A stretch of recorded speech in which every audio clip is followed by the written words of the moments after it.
going to show you how to do the Cymbidium Orchid.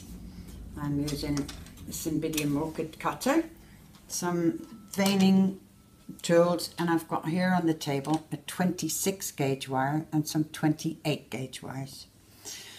A little bit of, choose your colour. I shall start off with the very centre. Take a pea-sized piece of paste, roll it into a bowl and then into a cone. Now I'm going to wire this straight away. I've got some edible glue on the side here. Hold the wire quite close to where you're going to put it in and put into your centerpiece to make the throat. I'm going to put this onto a soft pad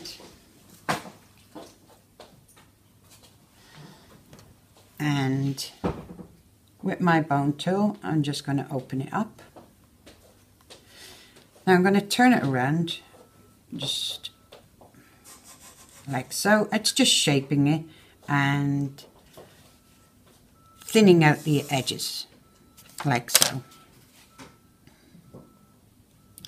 I put this, it's like bend it over your finger a little, take your knife and scribe it and make some marks in the top to create your centerpiece. Now you really should let this dry for about 12 to 24 hours if you can. Okay, so I'll pop that aside and prepare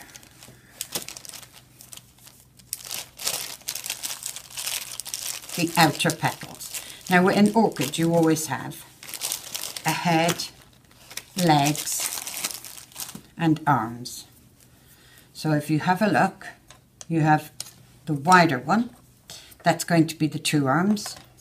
You have a narrower one and that's going to be the head and the two legs.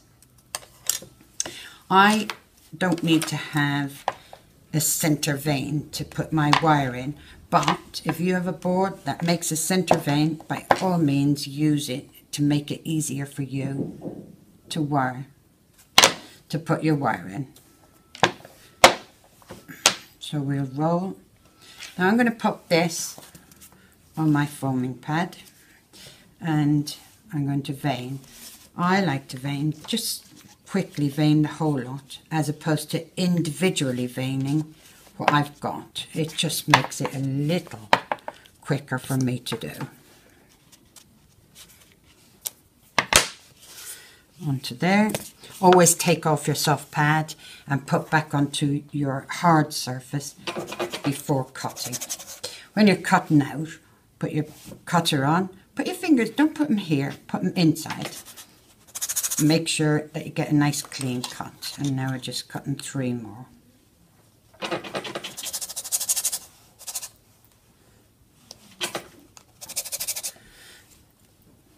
And 3. Try not to use a squeaky table when you're doing it. Okay.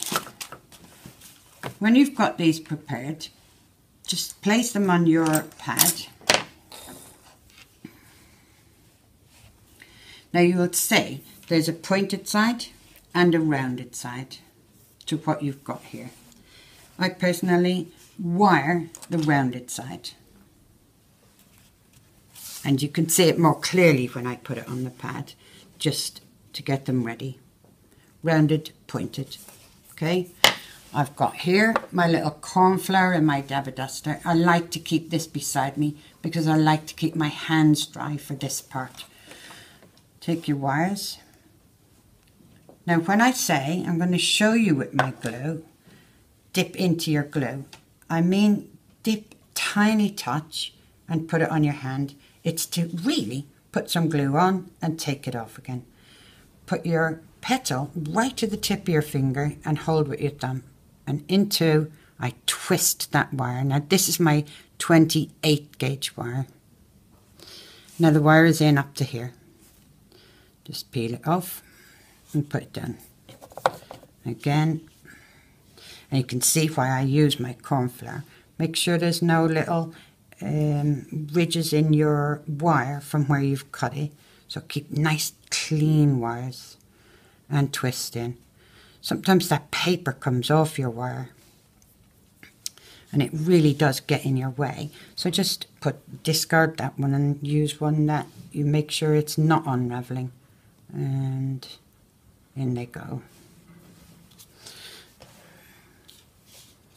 See now, as I'm doing this, these are veined already. And so when I do it that way, that means I don't have to put the veiner on where the wire is into it. And therefore it doesn't disturb the wire.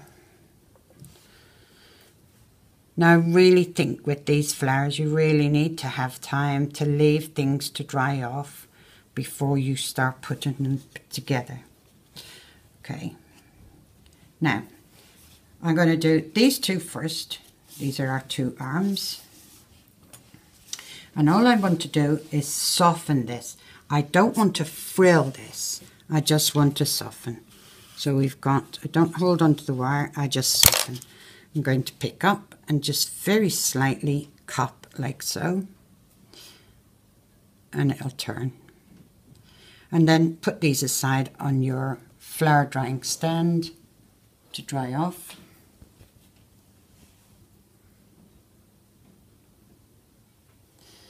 Get them just ready.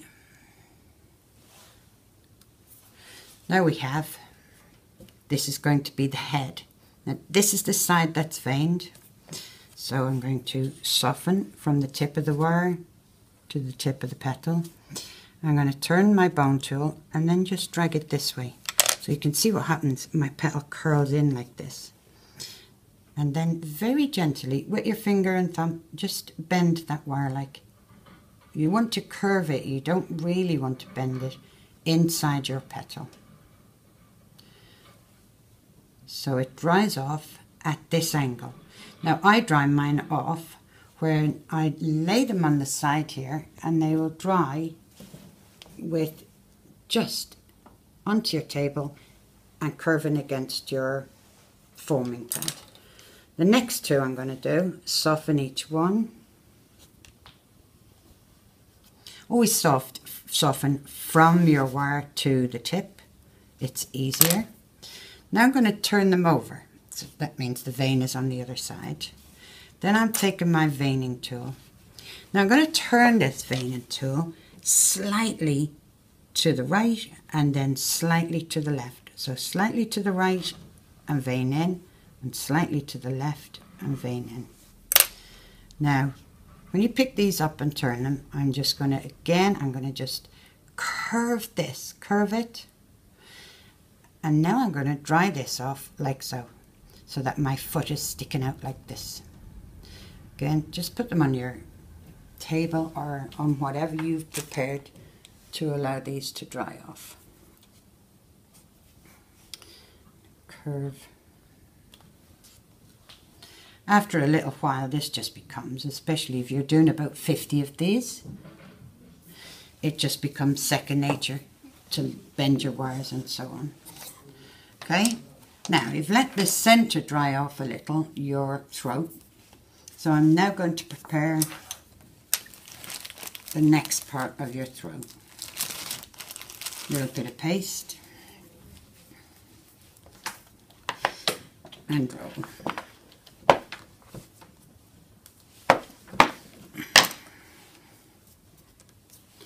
With this one, you're going to cut this out first. Make sure it moves on your board. Fingers in and cut. Then you're going to put it on your pad, your forming pad. Then you put your veiner on. So you center that, vein, and take from this side. I'm just use a little craft knife to help us remove. I have to tell you how hot it is in this room. Okay, so we've got it all. Let me just tidy them over. Now, first thing you're going to do, soften all the edges.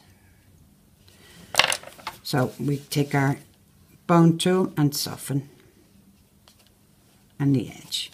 Now on just this little piece, if you look, take that very edge of that tool and I'm frilling the edge here. Turn this around and then turn your tool around into that one and into that one. Now I'm going to use the bigger side into that one and into that one. And you can see what it does. It curls and curves everything in for you. And I take a little of my glue and come back to my throat, center of my throat. Now, you can do it two ways. You can glue this part or you can glue this part. If you glue here, it allows you to have control of how far it goes up. So I only bring it where it's 3/4 the way up. Don't forget and put a little piece on the bottom here. Going to very slightly take this and just hook this back slightly. And you can see the shape of this now.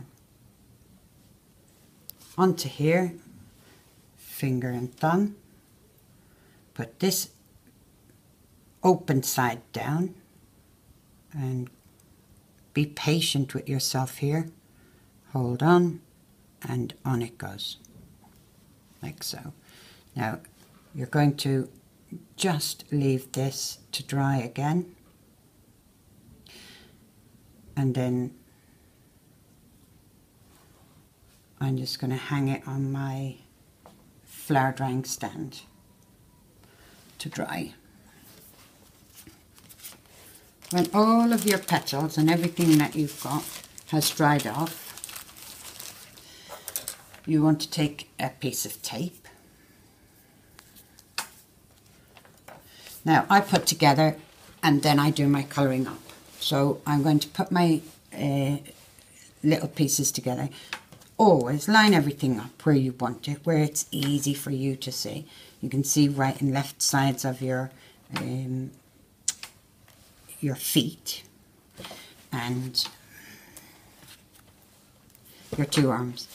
You can use your tweezers to do this, or you can use, I just use my nail. It depends on how dry your items are. If you're a bit fussy and you're a bit worrying now, use your tweezers to do it. So you're moving them into the position that you want to wire these together in. This one goes backwards. Okay, so you've got your centerpiece all ready and dried, like so. And I always start down here. Start down far. Don't go up all the way. Now I'm going to bring this is the head, one in. Then I do the arms. I like to put one in and then bring the tape around. So you have more control. You'll be able to feel which one is your center one by the thickness of your wire on the bottom, and so therefore you'll be able to keep it where you keep the shape together when as you're putting them together. And round you go. And now there's the feet. One in and two in.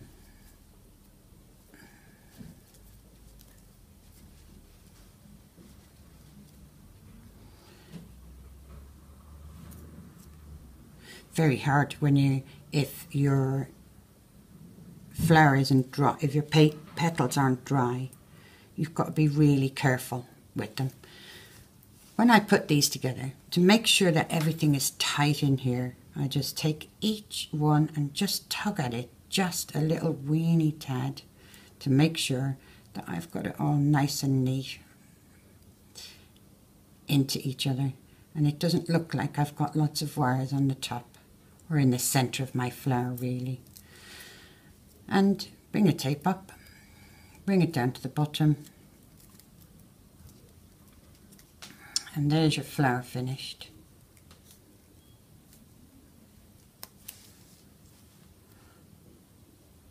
And then colour up as you wish. And you know what it's like, artistic license, you can colour up to whatever colour you really wish. If you do these in white, you can have them every colour under the rainbow. They're so pretty. And that's your Cymbidium Orchid.